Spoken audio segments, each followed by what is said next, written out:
Kepala Pusat Penerangan Hukum Kejaksaan Agung Harly Siregar mengklaim tidak anti kritik terhadap pemberitaan negatif termasuk di media sosial.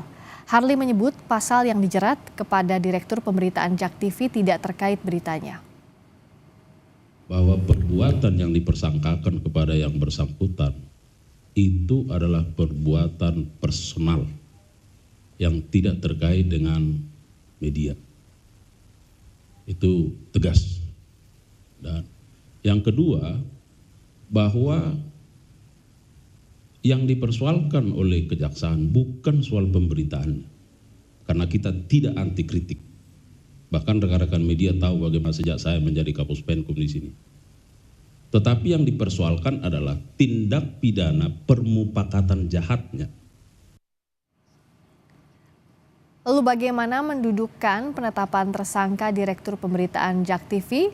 Ada jurnalis Kompas TV Jihan Jufri dan juru kamera yang melaporkan, ada Ian Faris yang melaporkan dari Kejaksaan Agung Jakarta.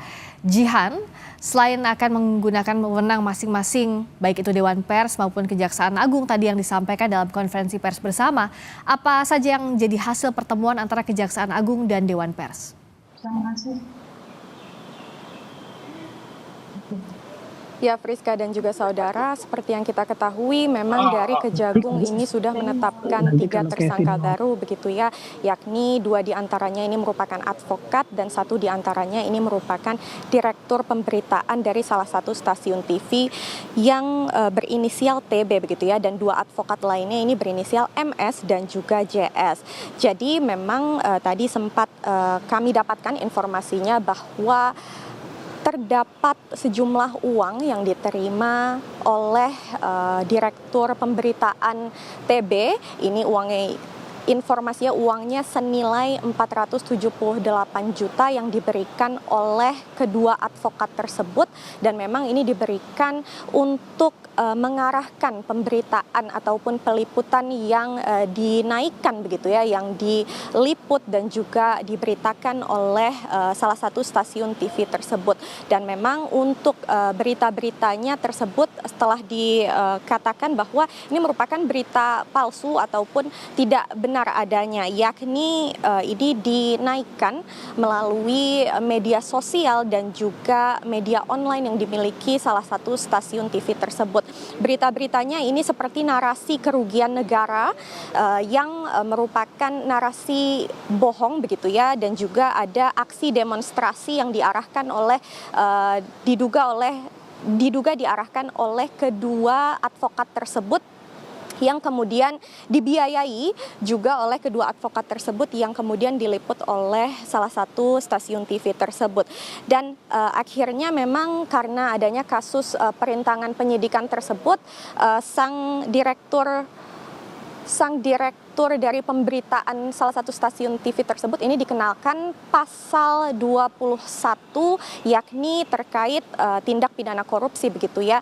Dan memang tadi sesuai informasi yang kami juga sudah dapatkan bahwa dari Kejaksaan Agung ini dan juga Dewan Pers saling menghormati satu sama lain, dikarenakan memang adanya proses hukum yang sedang dijalankan oleh Kejaksaan Agung, yakni proses hukum tindak pidana korupsi atau tipikor tersebut begitu ya. Ini disampaikan oleh Harly Siregar bahwa intinya kedua lembaga ini saling menghormati proses-proses tersebut, yakni selain proses tindak pidana korupsi dengan kenaan pasal 21 tersebut, Dewan Pers ini juga sedang memeriksa kode etiknya begitu ya, terkait berita-berita yang publish atau yang dinaikkan oleh pihak Direktur Pemberitaan atau salah satu stasiun TV tersebut.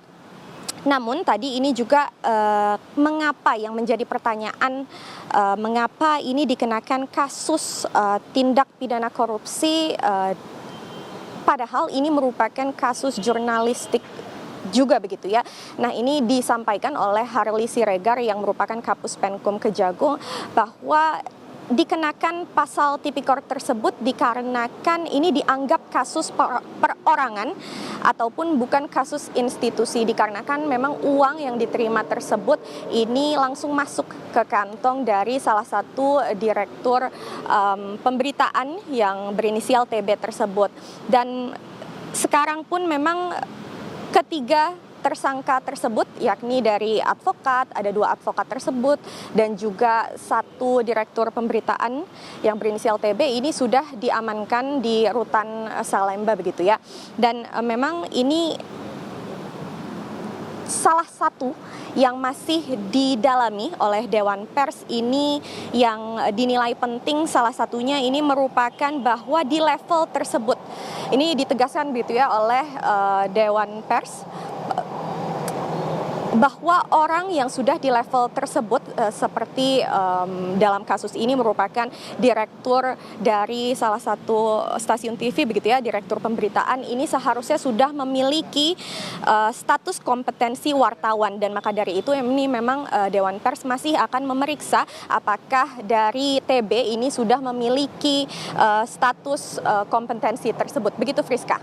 Ada 3 tersangka baru, salah satunya adalah direktur pemberitaan TV lokal dan 2 dari advokat. Saat ini sudah ditahan, dan tadi disampaikan dalam konferensi pers bersama antara Dewan Pers dan Kejaksaan Agung akan menjalankan perannya masing-masing. Kejaksaan Agung dari sisi pidana dan Dewan Pers dari segi etik jurnalistik terkait dengan berita yang dimuat oleh direktur pemberitaan tersebut. Tapi disampaikan oleh Kejaksaan Agung bahwa uang yang diterima itu masuk ke kantong pribadi, bukan ke perusahaan. Terima kasih Jihan Jufri dan Ian Faris, jurnalis Kompas TV dari Kejaksaan Agung, Jakarta.